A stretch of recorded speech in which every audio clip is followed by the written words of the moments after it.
En Hollywood dicen que cuando a uno le firman la segunda temporada, mientras la primera está al aire, es porque la cosa va bien.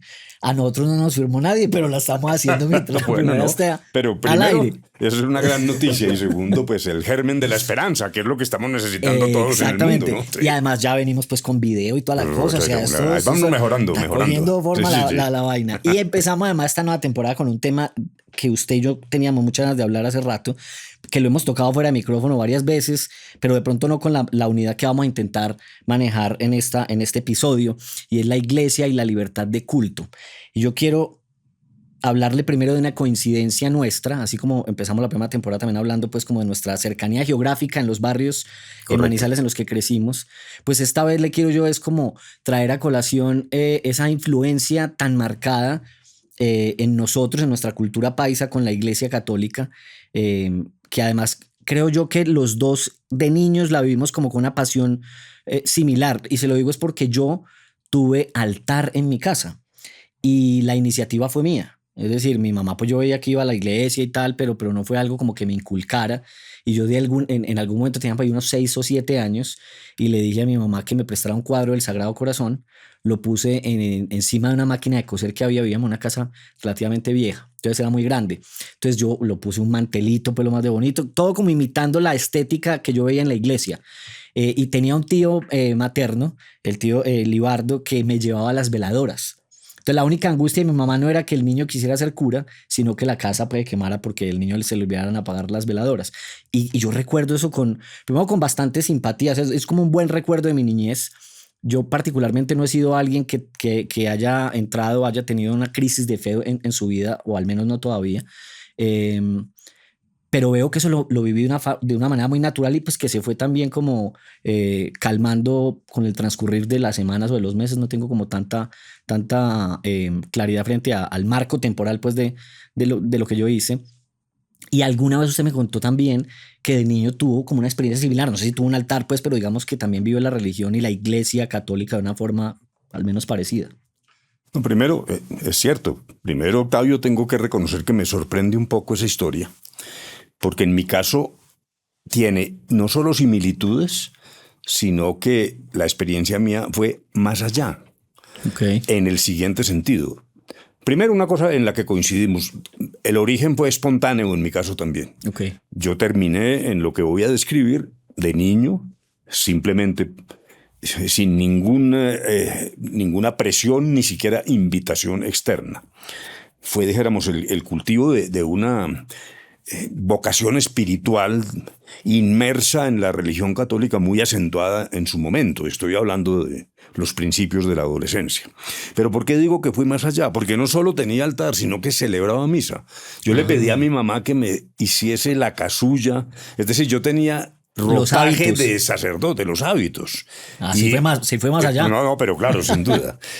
Las dos diferencias de lo que acabo de oír contigo, Octavio, es que arranqué de un punto, dijéramos, más intenso, como lo estoy describiendo, pero en cambio lo que sigue después en mi vida sí fue más turbulento en términos de crisis de las creencias, rupturas de carácter religioso, en fin, de las cuales podemos hablar un poco más adelante. Entonces regresemos. Estamos hablando de mi barrio en Manizales, barrio que se llama Campo Hermoso, una vida muy colectiva, una niñez llena de libertad, una cosa que yo creo que ha cambiado a peor con la situación hoy de inseguridad de los niños. Nosotros realmente no teníamos restricción. Este barrio era, dijéramos, el último barrio en ese costado de Manizales. Luego lo que seguía era el bosque, las mangas, y te repito que dijéramos una libertad absoluta. Pero obviamente todos mis compañeritos, inmersos por razón de la educación que recibíamos, pues en la fe católica, de manera muy intensa. Pero en mi caso, más aún que mis compañeros, porque yo tenía una especie de dualidad, que no era una confrontación, sino dijéramos dos visiones de la vida. Mi padre era un liberal, no era anticlerical, yo nunca le oí diatribas contra la iglesia, Sí. pero muy poco practicante. Yo creo que él era creyente, pero dijéramos desde la barrera, un poco lo que interpreto que te pasa a ti. Así es. En cambio, mi madre sí era francamente apasionada. A veces me parecía que en exceso, muy metida. Incluso en ese momento le parecía como en exceso. O Sí. ya después viéndolo con los ojos de ahora. No, en ese momento, En ese porque momento. por ejemplo, ella, había un sacerdote que iba a mi casa todos los días a confesarla. Y yo decía, ¿de qué se confiesa Todos mi los mamá? Sí. Esta señora no comete pecados, Sí. no tiene ninguna oportunidad de cometerlos. Está allí en su Y aún casa. así, diario. Sí, y entonces, y mantenía, dijéramos, relación con sacerdotes que la aconsejaban, lo cual a mí me parecía excesivo. Y un poco más adelante, cuando volveremos sobre esto, hizo crisis, porque yo de manera inicialmente subrepticia y más adelante, llamémosla clandestina, pues empecé a comprar mis libritos de materialismo dialéctico, etcétera. Y ya ¿Cuántos años tenía ahí? No, pues 15 o 16 años, Sí. algo así, ya estaba en bachillerato. Y mi madre descubrió estos libros. Entonces llamó al padre Belisario Gutiérrez, que era uno de nuestros profesores en el colegio de Nuestra Señora, y le consultó. Y el padre le dijo, doña Georgina tiene que quemar esos libros. Luego yo fui víctima de la Inquisición. No puede ser. Sí, sí, sí. Y entonces ahí es donde ya empiezo a recorrer caminos de ruptura. Pero regresemos al pasado, a esta etapa anterior. El punto de partida, semejante, como te acabo de decir, Octavio, es, dijéramos, de una gran fe y un Totalmente. misticismo. Yo diría que realmente era un caso de misticismo que iba más allá incluso de lo que le pasaba a mis compañeros. En alguna conversación que tuvimos en mis ratos de abstención del deporte porque yo tenía un asma, etcétera, yo lo que leía era la imitación de Cristo. Entonces mis amigos se iban a jugar fútbol y yo a leer la imitación de Cristo, o sea que realmente era una cosa profunda. Es muy interesante esto porque mirando hoy en perspectiva, lo que pudieran parecer contradicciones no lo son, o sea, aún desde mi convicción, desde el agnosticismo, desde el materialismo, yo tengo una formación y una vida espiritual, no religiosa, pero sí soy consciente de los desafíos del hombre, de su trascendencia, dijéramos que alejado, por cierto, de los... hasta donde puede uno, Sí. de las cosas simplemente hedonistas, de búsqueda de satisfacciones.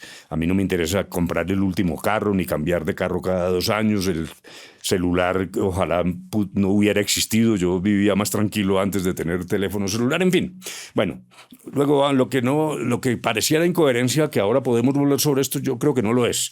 Pero arranco allí hasta el punto de que al terminar la primaria en el colegio de Nuestra Señora, los sacerdotes me invitan a ingresar al seminario para hacer el bachillerato en el seminario.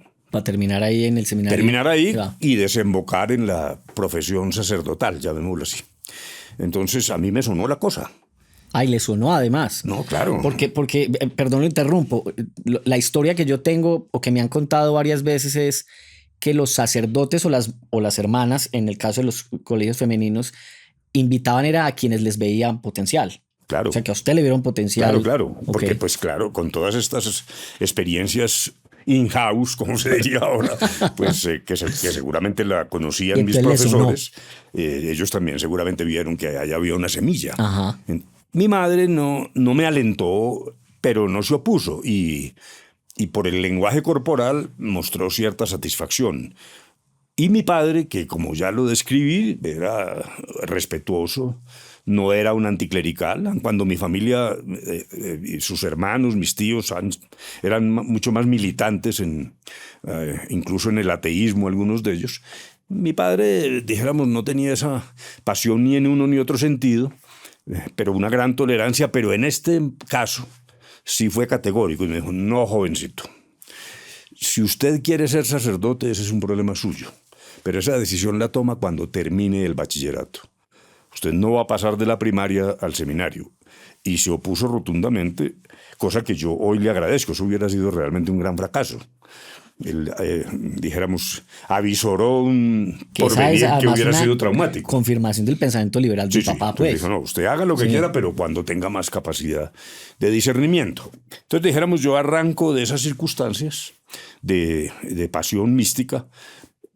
Las primeras complicaciones, en mi caso, surgen cuando por razón biológica las hormonas empiezan a ejercer su actividad y entonces Empiezan a saludar. Empiezan a saludar y eso lo que me generó, como a muchos de mi generación, pero en mi caso yo creo que me golpeó más, un enorme sentimiento de culpa. Okay. Entonces, la culpabilidad del pecado, el pecado original. Yo nunca he podido entender bien la idea del pecado original. Yo no siento que cuando nací hubiera pecado de alguna manera. Y ahora cuando por razones de conveniencia social asisto a un bautismo, yo veo que el sacerdote a un pobre bebé de 5 días le echa agua y le dice, aquí, demonio, sal de este cuerpo. Yo, esto es una crueldad, ese es un acto de sadismo. ¿Cuál demonio? Un pobre muchachito de 5 días de nacido, hombre. A mí francamente me parece que es un poco patético, pero bueno. Sí. Entonces, dijéramos, abortó esa hipótesis del sacerdocio por fortuna, pero empieza entonces a incubarse un serio problema de lucha entre los deseos, el trabajo acucioso y creciente de las hormonas y la sensación de culpabilidad y de permanencia de la culpabilidad. Yo no llegué a azotarme ni a ponerme cilicios, pero el muro de mi casa terminaba en ángulo y yo lo recorría sentado para hacer penitencia. ¿Verdad? Claro, porque entonces siempre sentía que eso estaba mal. Que la enseñanza era que estaba mal, que a veces no lograba dominar el trabajo de las hormonas. Sí. Y que además eso me generaba una culpa que para mí era como un mundo ignoto y desconocido y un poco inexplicable. La cosa se puso más grave más adelante. Mi madre, pese a su ferviente catolicismo, ella era pedagoga, era una mujer culta, lectora, etc. Entonces consultaba con frecuencia un librito que se llama Cartas a una madre, escrita por un psiquiatra vienés, Wilhelm Steckel, que fue alumno de Freud. Okay. Entonces, fíjese el contrasentido. Pero lo curioso es que mi madre, con toda su vocación, trataba de conducir la educación de sus hijos por un camino moderno, basado en un psiquiatra. El libro, además, es fantástico. Ese título no hace honor al libro, porque uno cree que es como una medio tontería de esas de ayuda.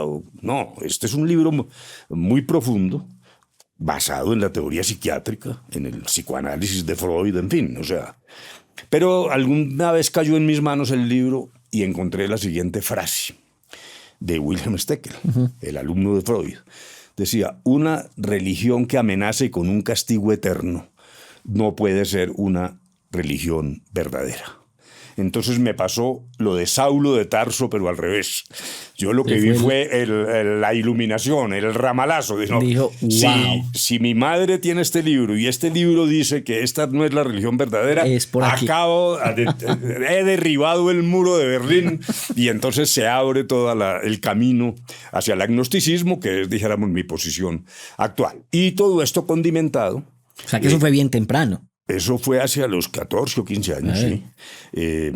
Por cierto, algún artículo que escribí en el periódico Juventud, que era un periódico del colegio que yo dirigí durante un tiempo, me valió la cuasi expulsión del colegio, porque era un artículo tremendamente irreverente en relación con la Virgen María, lo que llevó al rector, que era Monseñor Santiago Marín Vargas, a ordenar mi expulsión. Esto ya ocurre cuando yo estaba en 5º de bachillerato. Me protegió mi profesor de filosofía, el padre Raúl Aristizábal, un excelente profesor, sacerdote, obviamente escolástico, pero desde el punto de vista de su ejercicio pedagógico, una cosa sorprendente. Nosotros estudiamos filosofía en las fuentes, en la Summa Teológica, en Duns Scoto. Es decir, este señor traía todo el bagaje de ser doctor en filosofía, graduado en el Vaticano, y obviamente la línea era una línea de catolicismo ortodoxo, pero, por ejemplo, del primero que oí hablar del existencialismo cristiano, del hombre unidimensional, etcétera, fue del padre Raúl Aristizábal. Entonces, advertido el padre de que estaba en marcha mi expulsión, me dijo, vamos a hablar con el rector. Entonces llegamos a la rectoría y le dijo, señor rector, este joven que hay aquí se ha equivocado, realmente ha cometido un desafuero y una blasfemia. Usted tiene razón en estar indignado, pero no le haga ese daño porque yo creo que este muchacho tiene algún futuro. Por favor, déjelo que termine. Yo ya estaba en quinto, como le digo, y bueno, y me salvé. Logré terminar mi bachillerato y entrar a la universidad. Pero ¿y qué fue lo que dijo pues de la Virgen usted ahí? No, pues yo creo que es mejor no repetirlo. ¿Sí? No, algunas cosas de esas irreverentes. Sí. Pero es que, por ejemplo, yo me puse... Una de las cosas que leía en aquel entonces era Pombo, el autor para niños. Rafael Pombo, sí, que tiene un poema que se llama Hora de Tinieblas, que es absolutamente blasfemo de principio a fin. Un autor infantil... entonces yo me regodeaba más con la blasfemia que con los cuentos infantiles. Todo eso significó que logré salvar mi bachillerato y eso ya de por sí fue un éxito. Hubiera sido realmente una cosa dramática salir a buscar cupo en algún colegio ya a esas alturas de la vida.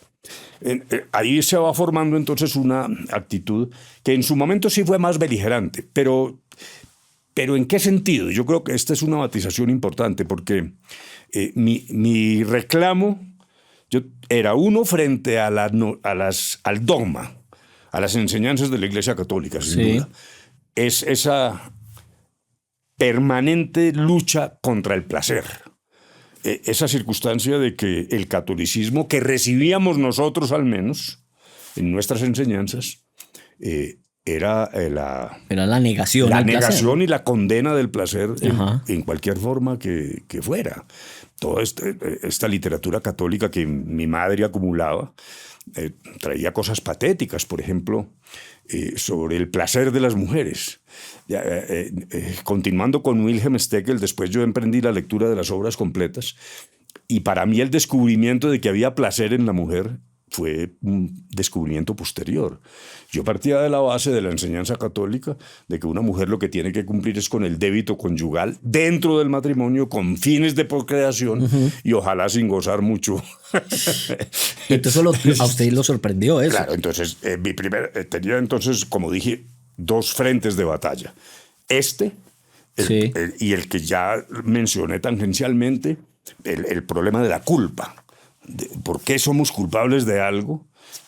Cristo murió por nosotros para liberarnos de una culpa y yo no sentía que había cometido ninguna culpa y que las pocas culpas que eran pequeñeces, producto, repito, de la actividad hormonal, no le hacían daño a nadie. Luego yo no podía entender por qué ese peso terrible en los hombros de ser culpable de una cosa ignota y enorme y desconocida.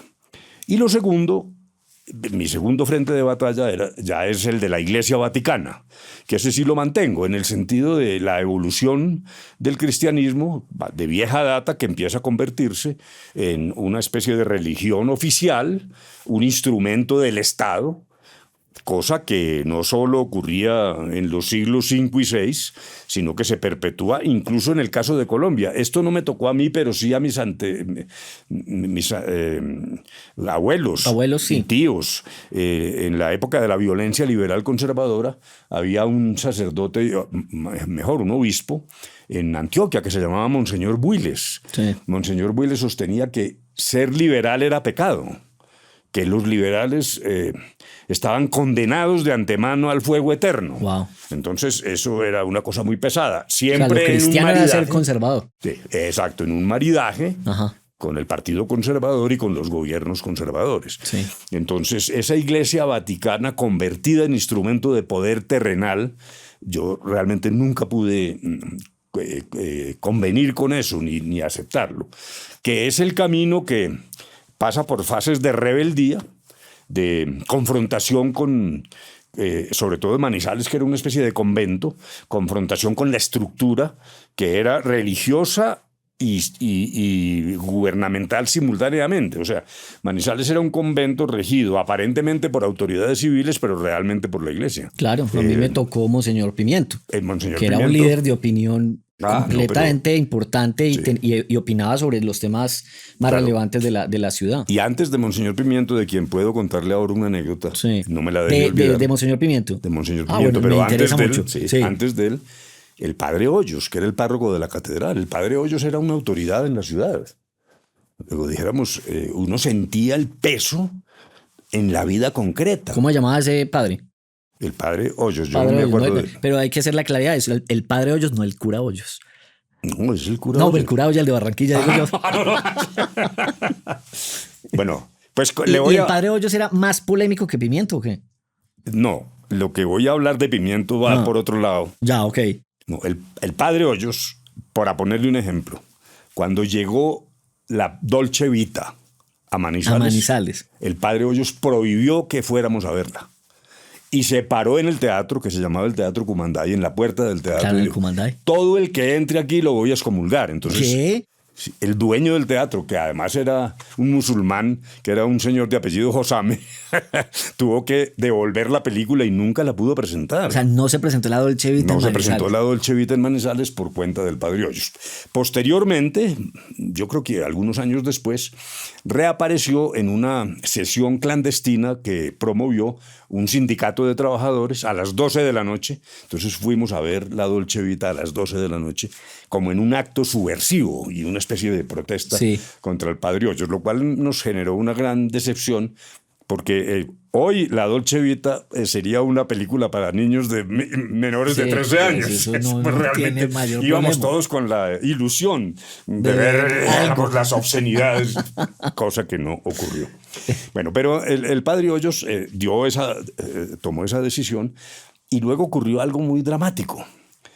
Porque en la siguiente película que se sometió también al ataque y la furia de la clerecía, fue, creo que Fiebre de sábado en la noche o alguna parecida, pues dijéramos en aquella época. Pero que era pues como de era esa, un de ese musical, género, sí, ajá. dijéramos, claro, lo que llamábamos Coca-Cola, los bailes, Sí. movimiento de cadera, pero pues hoy realmente eso no tiene mayor significación. Entonces también se recordó la prohibición del padre Hoyos de la Dolce Vita, que aquí se replicó y se repitió, también prohibió, dijo no se puede. Y también la bajaron de cartelera. Entonces la bajaron de cartelera. Pues ha ocurrido lo siguiente. A la 1 de la tarde de un día, Sí. estando el teatro vacío, el Teatro Cumanday, se cayó el techo completo del teatro. Hubiera sido una tragedia. No puede ser. No murió nadie porque el teatro estaba desolado. Sí. Entonces, todos estos sectores prorreligiosos dijeron, este es un castigo divino que viene desde la Dolce Vita y que ahora es la divinidad la que advierte que hay que obedecerle al padre Hoyos. Era una cosa realmente trágica. Esa noche le reventaron las llantas al carro del padre Hoyos que lo dejaba frente a la catedral ahí en la calle. Bueno, Sí. con esto lo que quiero decir es que sí había una tensión muy grande, que es particularmente más aguda en Manizales por esa circunstancia de ser, como ya lo dije, prácticamente un convento. Aliado además al periódico La Patria, que era el periódico conservador, toda la gobernanza giraba alrededor de los dictámenes, de las decisiones y las órdenes de la Iglesia Católica. Entre otras cosas, una especie de alivio a esa situación fue la aparición del nadaísmo, que viene a ocurrir más o menos por aquella época, en circunstancia que me permitió, dijéramos, afiliarme en las ligas menores del nadaísmo. Alguna vez ya habíamos hablado de eso. Pimiento. Monseñor Pimiento era realmente de una visión absolutamente intolerante, rígida, usted lo ha descrito muy bien. Sí. Ese fue el padre Hoyos de su época. Ese fue el padre de mi época. Pero yo diría que Pimiento mucho más duro, sobre todo en los temas de dogma. Ok. Pero pasó lo siguiente, y yo escribí algo sobre el particular y naturalmente me valió reprimenda de quienes se suponía que eran mis amigos en estas confrontaciones. Y es que el Monseñor Pimiento dictó una orden a los colegios, por lo menos a los colegios católicos, diciendo: se prohíbe matricular niños hijos de personas que no hayan contraído matrimonio. O sea que, para usar el lenguaje de la época, exacto. hijos de parejas en amancebamiento. Prohibió. No se podía. No se podía matricular en los colegios católicos. Entonces se armó una cosa contra Pimiento, de no, esto es el colmo, el abuso y tal. Y ahí yo dije, no, me parece al revés. Aquí sí tengo que reconocer al contrario, que Monseñor Pimiento lo que está haciendo es consecuente consigo mismo. Y lo que está atacando es ese catolicismo subcutáneo y aparente de la sociedad colombiana. Aquí todo el mundo dice que es católico, pero peca a diario y los arrepentimientos son ficticios. Ajá, Y entiendo. entonces, si usted es católico, pues vivir en amancebamiento es proscrito, es pecado. Sí. Por lo tanto, sus hijos hacen parte de un núcleo familiar, decía Monseñor Pimiento, que está fuera de la ley de Dios y no puede ingresar a un colegio católico. Horrible. Horrible en el plano sociológico, porque eso Sí. era pues muy común. Pero yo dije, este señor por lo menos Está siendo consecuente con lo que- consecuente ajá. con sus... Yo recuerdo Pero que... puedo imaginar cómo eso le cayeron fue- a usted y de dónde venía. No, claro, no. porque me imagino que estaban esperando todo lo contrario. No, claro, como no, usted, dijeron, claro. entonces, como luego en otras ocasiones usted de la se- vida me ha pasado que yo se- me volteé. se godizó. Sí, sí, exacto. Sí. Entre otras cosas, porque a mí siempre me ha parecido muy interesante, ser católico o no es un acto de voluntad, Sí. de albedrío, usted verá si es o no. De acuerdo. Dijéramos, en los años, a los 5 días de nacido, pues a uno lo bautizan y lo ingresan y luego lo confirman, pero uno no se da muy bien cuenta de qué quiere decir eso. Pero en cierto momento la persona dice, yo estoy inmerso, estoy dentro del catolicismo. Pero el juego fácil, la zona de confort es, yo soy católico, pero no cumplo las reglas, Ajá. que es lo que Pimiento estaba reclamando. Y me recuerda eso, había un alcalde en Bogotá, perdón, Sí. de izquierda y que se decía también irreverente y tal, y alternativo, que es la palabra que se usa ahora. Entonces él decía que jamás utilizaría corbata como un acto de protesta, de rebelión, Sí. como una manifestación de su carácter alternativo. Entonces un día convocó una reunión en un club social de Bogotá. Voy a omitir el nombre del alcalde y del club. Sí. Y el club en esa época exigía corbata. Hoy sería una barbaridad, pero en ese momento esa era la Es regla. el código. Ajá. Entonces el alcalde llegó y en la portería le dijeron, no señor, usted no puede ingresar si no tiene corbata. Si quiere le prestamos una corbata. Entonces él dijo, no, esto es una ofensa. Yo soy el alcalde de la ciudad. Mi convicción es que yo no uso corbata. Y el señor portero le dijo, pues lamento mucho, pero aquí no puede entrar. Aquí no porque entra, es que aquí señor. se entra voluntariamente. Si usted entonces cite su reunión en otra parte. Entonces Y no sí entró. hay cierta, es una cosa bonita. Sí. Y hay una lógica que a Pimiento, en medio del fragor de la batalla, yo le reconocí por lo menos la valentía de decir, no, es que el que es católico acepta las reglas. Y el que no las acepta, pues no es católico o haga lo que quiera, pero no Sí, que vale. puede valerse de las ventajas, que es que sus hijos vayan a un colegio católico y usted en pecado, o su madre y su padre en pecado. Bueno, suena tribal, suena muy duro, pero tiene Pero si uno una cierta escarba, lógica. eso ahí encuentra Bueno, uno bastante. Yo quisiera cerrar este episodio con algo que siempre me ha llamado la atención, no solamente en usted, sino siempre, cada vez que lo escucho, y es agnosticismo versus ateísmo. Yo no me identifico con ninguno de las posturas. Creo que tiendo más hacia la creencia, no absoluta, pero bueno, eso es otra cosa. Pero yo quiero preguntarle primero en qué radica la decisión suya de ser agnóstico y no ateo, porque siento yo que de pronto desde afuera estoy hablando estoy viendo los toros desde la barrera, pero veo que el agnóstico gasta menos energía y vive un poco más tranquilo. ¿Por qué se lo digo? Porque yo siento que el ateo se esfuerza mucho en combatir la idea contraria y en negarla. El agnóstico un poquito pues va como por su propio camino y demás. No sé eso cómo le resuena. si dijéramos, alguien dijo, ya no recuerdo quién, que el agnóstico era un ateo descafeinado. Hay que buscar quién lo dijo porque está buena. Está sí. buena. Cosa que yo no comparto, porque me parece que como usted lo insinúa en su pregunta, pues hay dos caminos que Sí. son realmente diferentes.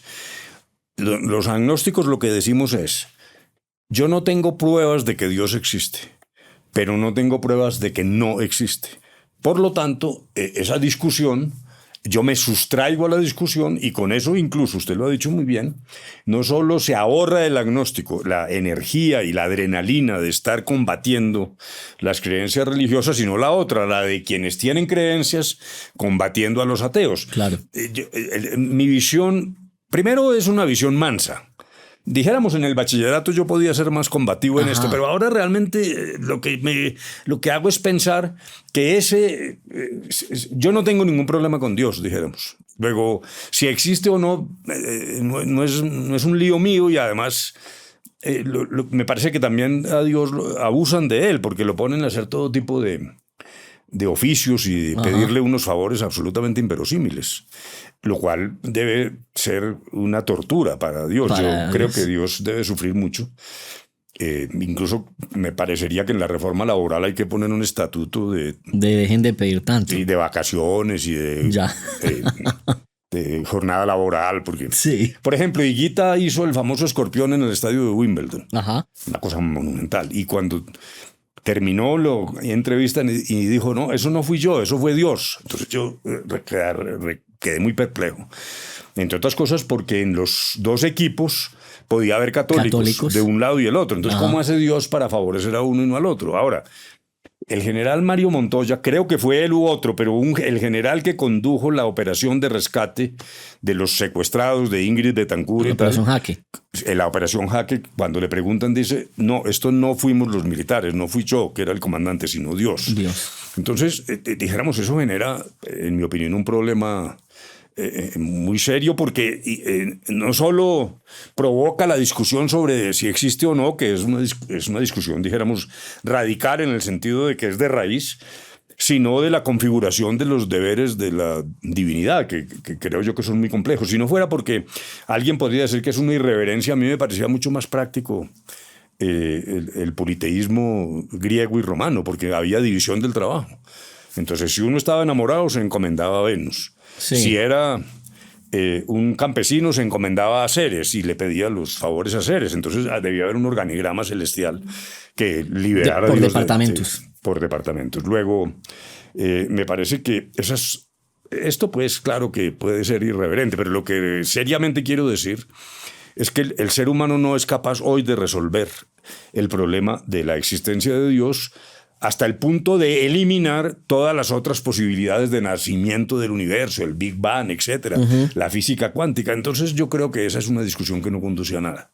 Y en mi caso personal, yo creo que la vida que tenemos es esta vida. Sí. Cuando uno muere se lo comen los gusanos. Yo no creo que de ahí siga nada. Entonces dijéramos, yo no estoy permanentemente pensando en una vida eterna que... Pero tampoco le preocupa que allá al otro lado haya un otro lado y lo reciba alguien. Pues sí. Pues allá lo mirará usted qué hace. Claro, y entonces Sí. esa es una pregunta muy buena, porque si así llegase a suceder, uno sí tendría que hacer una especie de rendición de cuentas. Sí. Yo creo por eso en la moral laica. Hay un libro que se llama ¿En qué creen los que no creen?, entre Monseñor Martino y Humberto Eco, que es ¿qué puntos de encuentro hay entre el ateo y el creyente? Ok. Y una de lo que brota allí por boca de Humberto Eco es la idea vieja ya, porque eso no lo está sosteniendo ya nadie, de que el dueño de la moral era la religión católica, no tiene fundamento. No solo hay moral en función de las distintas convicciones religiosas, sino una moral laica. Yo diría que los derechos humanos son la moral laica del mundo contemporáneo. ¿Y usted, pero usted tiene una vida espiritual o no? Totalmente. Todo lo que estoy diciendo desde mi formación materialista en el sentido filosófico, Sí. repito, no creer en ese tipo de trascendencia, pero sí creer en el humanismo, en el papel del ser humano en la creación. Ahí está usted, ahí resuelve Y ahora que se expande, por ejemplo, tendiéndole la mano al medio ambiente, ahora algunas cortes han dicho, por ejemplo, que hay ríos que tienen derechos. Todo el tema de los perritos y los gaticos, donde tampoco hay que exagerar, porque también yo me pongo a ver ahora los aviones van llenos de perritos, ¿no? Sí. Y eso, yo soy partidario y me parece que hay que reconocer eso, porque también obedece a una necesidad psicológica de muchos pasajeros. Pero también hay el derecho de quien no quiere o no puede o es alérgico. Yo creo que ya está haciendo falta una regulación que permita que en los aviones haya el sitio para los animalitos que hoy van a ser parte de la familia, y eso ya es inevitable, y de aquellos que no soportan la presencia de un animal, ¿no? Bueno, este tema pues sin duda alguna nos mueve bastante. Aquí nos estuvimos un buen rato. Nos quedó faltando familia. Ese lo Correcto, ese lo podemos hacer en otro momento. Sí. Bueno, vemos en la próxima. Bueno, muy bien, Octavio. Muchas gracias. Bueno, y mil gracias a todos por acompañarnos.